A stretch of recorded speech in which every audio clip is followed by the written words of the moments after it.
beautiful people, welcome back to the channel.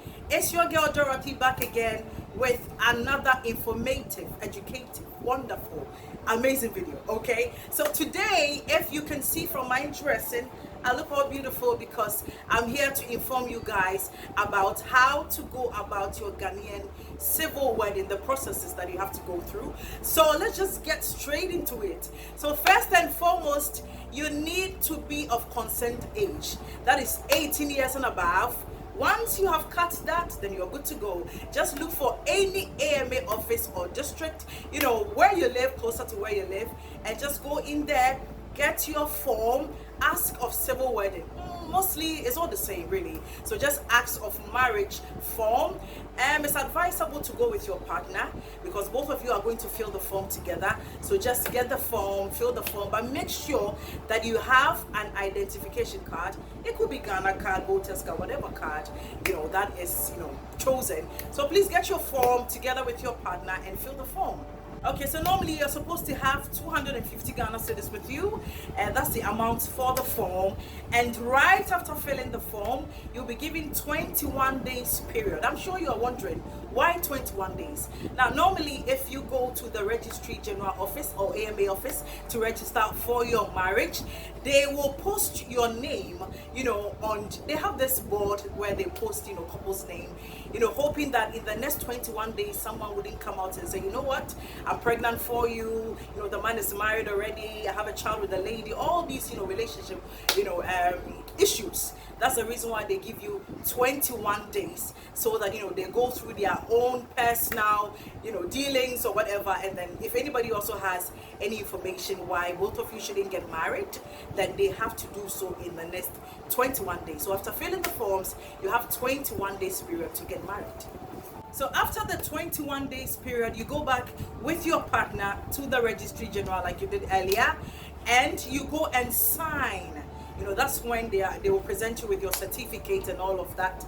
But please also make sure that after signing, that is after the 21 days period, and you go there and sign, you are given 3 months ultimatum to marry. If you fail to marry within these 3 months, then whatever you started has gone in vain, and the whole process will be nullified and you have to do it all over again. So as much as you are all geared up, you want to look good and whatever, please make sure that you have plans on marrying after the 21 days, because 3 months is given. If you don't marry within that time, sorry baby boy, you're not getting married again. So on the day of signing for your certificate after the 21 days, you are required to bring 4 witnesses. That is 2 from the woman's side and 2 from the man's side. And normally, they require your parents to, like, the parent of the groom, the parent of the bride. But let's say you are not around or they are not available, you can bring your pastor, your teacher, whoever that you deem can trust, to sign your marriage certificate for you. So please take note, it's very, very important. 2 witnesses from the woman's side, 2 witnesses from the man's side. So normally, after they have signed and everything, you can exchange rings, but it's optional. If you want to, you can exchange all the rings there. But if you want to, probably just go exchange the rings at your engagement ceremony, that is also allowed. But there are some people who exchange rings over there and their vows and everything. But if you don't want to, you can also just omit that part. I mean, for people like us who like to party, have our friends around and have a good time, sometimes it can be overbearing. But please remember that, that day, you're not the only person having the ceremony, but so you shouldn't have a lot of people present. At most 20 people.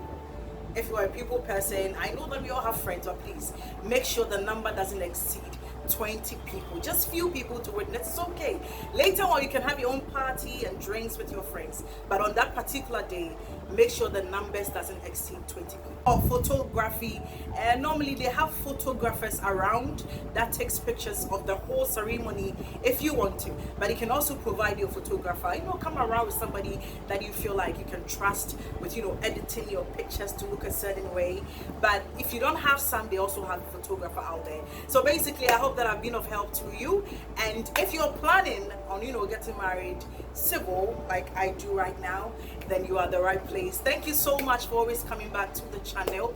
Please like, subscribe, share, and like I always say, it's a pleasure to be in your company. Bye.